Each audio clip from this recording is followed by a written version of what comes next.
네, 김대훈의 뉴스토크 김대훈 기자입니다. 지금 정치권에서 논의되는 언론개혁 움직임과 관련해 선두에서 목소리를 내고 계신 분이죠. 더불어민주당 김승원 의원을 모시고 이야기를 나눠보겠습니다. 안녕하십니까? 안녕하세요. 반갑습니다. 그리고 저희 경기신문의 정치부 박환식 기자도 함께하고 있습니다. 네, 안녕하십니까? 김승원 의원님 잘 아시겠지만 간단하게 제가 양력을 소개해드리도록 하겠습니다. 서울대 법과대학 공법학과를 졸업, 수원지방법원 판사, 청와대 정무수석실 행정관을 역임했으며 21대 국회의원, 현 더불어민주당 원내대표 비서실장을 맡고 계십니다. 그래도 뭐 첫 질문을 제가 안 드릴 수가 없는 게 원고에는 안 나온 얘기인데 워낙 이제 언론중재법 통과를 하시다가 문자로 남길 정도로 어떻게 극도의 분노를 하셨습니까? 8월 27일 날 그 국회 본회의에 상정이 되지도 못하는 것을 보고 너무나도 가슴이 아픈 나머지 거버먼트 세이브 제너럴 굿이라는 뜻도 있다고 하지만 사실은 그런 것도 있었습니다.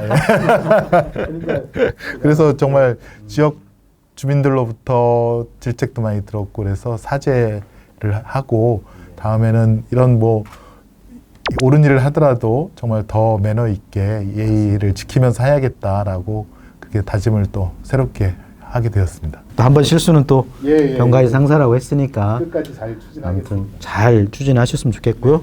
이제 본론으로 좀 얘기 들어가서 자, 미디어 바우처 법안 관련해 먼저 얘기를 나누고 싶은데요. 이 법안 설명에 앞서 계기가 된 사건이 ABC 유가부수 조작 사건입니다. 유가부수 조작 사건이 어떤 건지 좀 간략하게 좀 소개를 좀 해주시죠. 1년에 정부 광고비로 신문에만 2,500억 정도가 나가는데 제가 조선일보 예를 많이 드는데 조선일보가 120만 부를 찍어내서 한 112만 부 정도가 그 유가부수 돈 내고 보는 독자들이라고 그렇게 신고를 하고 ABC 협회가 그걸 인증을 했거든요. 그래서 이제 정부 돈이 거기 들어간 건데 그게 다 허위이고 조작이고 라는 것을 저희가 밝혀냈죠. 말씀하신 대로 그 조선일보와 그러면 ABC 협회를 또 고발도 하셨잖아요. 지금 현재는 그러면 어떤 진행 상황이 어떻습니까? 국가수사본부 반부패 담당하는 분들한테 모든 자료를 다 주었고요. ABC 협회에 어떻게 보면 이제 양심 선언을 하신 그 전 사무국장이 또 피해자 진술 같은 참고인 진술을 했습니다. 지금 마지막 남은 것은 아마 그 신문 대금이 들어오는 지국 혹은 그 언론사 조선일보 계좌에 대한 압수수색이 남았다고 생각하는데요. 그것이 이제 곧 진행이 되면 사실관계가 만천하에 드러날 것이라고 생각이 됩니다. 경찰의 좀 수사를 지켜보도록 하겠습니다. 의원님께서도 아까 잠깐 언급하셨는데 이제 이런 문제들 때문에 미디어 바우처 법안, 그러니까 언론 영향력 평가 법안을 발의를 하셨잖아요. 이제 좀 구체적으로 어떤 내용인지 좀 설명을 좀 부탁드릴게요. 정부가 ABC 협회 기준에 의한 부수에 의해서 1조 되는 광고를 임의로 집행할 것이 아니라 국민께 한 분당 2만 원씩이라도 드리면 국민들께서 마음에 드는 기사라든가 마음에 드는 언론사에 자기가 받은 바우처를 드리는 거죠. 언론사가 정치권으로부터도 독립을 해야 되고 또 사실은 경제 권력으로부터도 독립을 해야 됩니다. 그래야 국민을 위해서 정확한 비판 기사라든가 또 탐사 보도 이런 걸 하실 수가 있는 거거든요.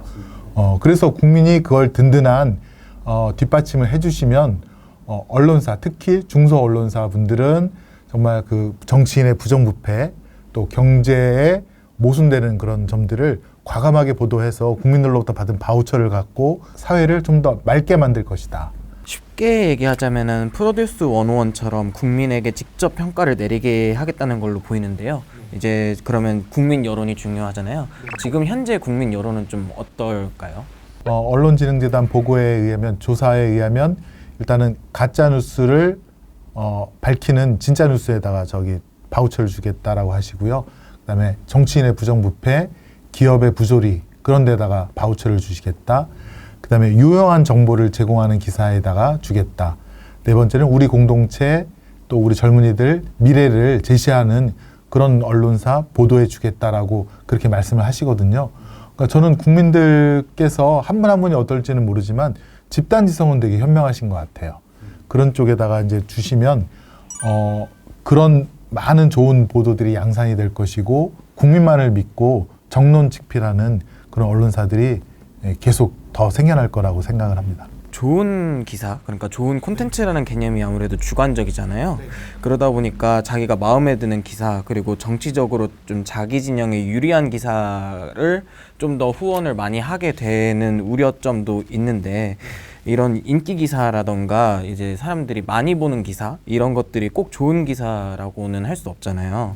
그래서 유튜브 방송, 요즘 문제되는 유튜브 방송처럼 좀 정치적으로 편향성을 좀 강화하지 않나라는 좀 우려도 많이 제기가 됐는데, 이 점에 대해서는 좀 어떻게 생각을 하시는지. 자기의 정치적 이념이라든가 생각에 따라서 이제 보수나 진보로 극단으로 몰릴 위험성이 너무 크다라는 이제 우려를 많이 해주셨는데, 저는 거기에 대해서는 이제 좀 마이너스 바우처라는 거를 설계를 하고 그걸 갖다가 이제 하고 싶은 이유가, 아주 자극적인 기사가 실려서 보수 쪽 분들이 모인다고 하면 거기에다가는 진보 쪽인 분들이 마이너스 바우처를 준 것이죠. 이거는 사실과 다르고, 그다음에 그 너무 편향적이고 자극적이다라고 하면 마이너스 바우처를 줘서 플러스 마이너스가 되면 거의 제로가 될 수 있을 정도까지, 그렇게 설계를 할 예정입니다.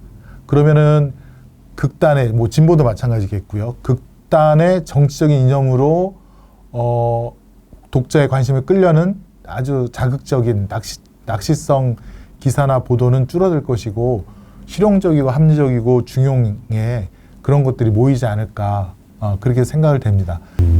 반드시 좀 해야겠다는 생각이 듭니다. 시범적으로 좀 해봐야 되는 부분이 분명히 있을 거예요. 시뮬레이션이라고 하죠. 쉽게 말하면. 시뮬레이션을 돌려봐야겠다는 생각이 듭니다. 지역구 얘기 안 할 수는 없잖아요. 1년 4개월밖에 안 지났어요. 그러니까 되게 짧은데 되게 길어 보여요. 제가 김성우 의원님 얘기를 최근에 너무 많이 들어가지고 오래된 것 같은데, 어떻게 뭐 좀 이른 점이 있겠지만 스스로에게 점수, 평가를 준다면 얼마를 줄 수 있겠습니까? 라는 질문을 시작하겠습니다. 저는 지금 상태로는 50점도 안 되는 것 같은데요. 수원 대도시 만들겠다 한 것 처음 하자마자 대도시법을 통과를 시켰고요. 그다음에 그 안에 이제 그 알찬 과실을 담아가는 재정분권이라든가 그런 걸 갖다가 더 할 숙제는 남아 있는데, 어쨌건 1호 공약을 통과시켜서 정말 너무 기뻤고요. 신수원선, 북수원선이라고 하는 인덕 동탄 그것도 이제 곧 착공을 하게 됩니다. 세 번째는 장안구에 실내 체육관 또 급식 시설이 없는 학교가 꽤 많았는데, 되게 1년에 한두 개 정도 해주는데 작년에 이재정 교육감님이 7개를 해주셨습니다. 저희 장안구는 이제 실내 체육관과 급식 시설이 거의 완비가 다 됐고요. 다 됐고, 그래서 하나하나 해결해가는 그런 보람도 있고, 그래서 한마디로 몸은 힘들지만 굉장히 행복한 시간을 보내고 있다, 그렇게 말씀을 드릴 수 있을 것 같습니다. 총선 공약 중에 하나가 이제 북수원 4차 산업 융합 클러스터 조성, 이 공약이 있었잖아요. 그래서 지난해 이재명 지사도 만나서 이제 협조를 요청하셨는데, 아무래도 좀 큰 계획이다 보니까 이제 당장 이루어질 문제는 아닌 것 같은데, 현재는 어느 정도까지 이제 진행이 되고 얘기가 되고 있는지 좀 여쭤볼게요. 지금 그 문제는 수원도시공사와 그 경기도시공사랑 함께 풀어가야 될 문제인데요. 지금 저희가 시뮬레이션 돌려보니까 분양에 대해서도 좀 어지럽고 좀 이렇게 쉽지 않다는 그런 결론이 나서, 그에 대해서는 좀 더 한번 숙고를 한 다음에 바로 추진하도록 하겠습니다. 동원고 얘기도 좀 여쭤볼게요. 영동고속도로 확장에 따라서 동원고의 학습권 침해 문제가 이제 불거졌는데, 저희 경기신문에서도 몇 차례 이제 보도한 내용이거든요. 감사하죠. 그래서 의원님께서도 이제 국토교통부 장관을 만나시면서 방음터널 설치를 계속 요청했고 대책 마련을 위해서 애쓰고 계시는데요. 현재 이제 진행은 어느 정도까지 되고 있는지. 사실은 동원고가 개교하고 학생들이 등교하고 나서 영동고속도로가 생긴 거거든요. 근데 그게 옛날이니까 가능했지, 지금 같았으면은 난리가 났을 텐데, 근데 이제 동원고 졸업생들 얘기를 들어보면, 물론 저도 잘 알고 있지만, 하도 시끄러워서 그 수능, 학력고사라든가 수능을 학교에서 못 봤다 그러더라고요. 다른 학교 가서 볼 정도로 그 찻소리가, 소음이 너무 시끄러워서 그거를 지금까지 참고 동원고 재학생, 졸업생들이 지금 견뎌 오셨는데, 이건 도저히 묵과할 수 없는 문제라 도로공사랑 단판도 짓고 뭐 아무튼 계속 도로공사를 뭐 솔직히 말씀드리면 괴롭혔습니다. 어떻게 할 거냐 그랬더니 그 지금까지는 학교는 55데시벨 이하면 뭐 도로 소음이든 또 다른 소음도 참도록 했는데, 근데 55데시벨이 굉장히 시끄러운 소리입니다. 국토부 장관이 용역을 줘서 그거를 최하 50데시벨 아래로, 저희는 가능하면 45데시벨 이하로 떨어뜨리라고 주문을 하고 있는데요. 그걸 떨어뜨리면 도로공사에서 그럼 방음 터널을 만들겠다. 그거대로 진행이 되면 영동고속도로에는 동원고 주변에 방음 터널이 생길 거로 저희는 확신하고 있습니다. 그렇죠. 뭐 자동차보다는 청소년들의 학습권이 더 중요하죠. 미래를 하는데 잘 방해받지 않도록 하는 게 저희 어른들의 역할인 것 같습니다. 구민들이나 또는 국민들에게 마지막으로 하시고 싶은 말씀 있으면 편하게 말씀해 주시죠. 예. 존경하고 사랑하는 장안 구민 여러분, 정말 고맙습니다. 그리고 수원 시민 여러분 감사합니다. 여러분이 주신 기회를 정말 소중하게 생각하고 지난 1년 4개월 동안 이제 쉼없이 일을 해왔는데요.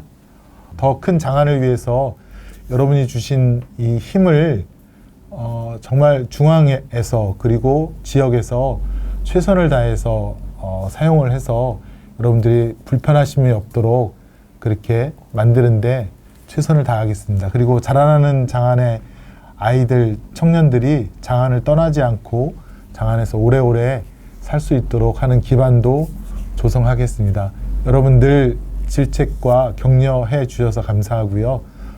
다음에 다시 또 더 좋은 소식 갖고 인사드리도록 하겠습니다. 정말 고맙습니다.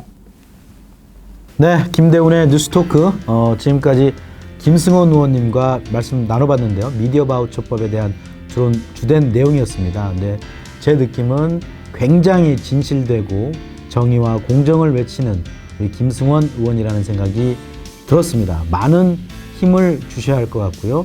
저희 경기신문도 김승원 의원을 진심으로 응원하도록 하겠습니다. 다음에 또 뵙겠습니다. 안녕히 계십시오.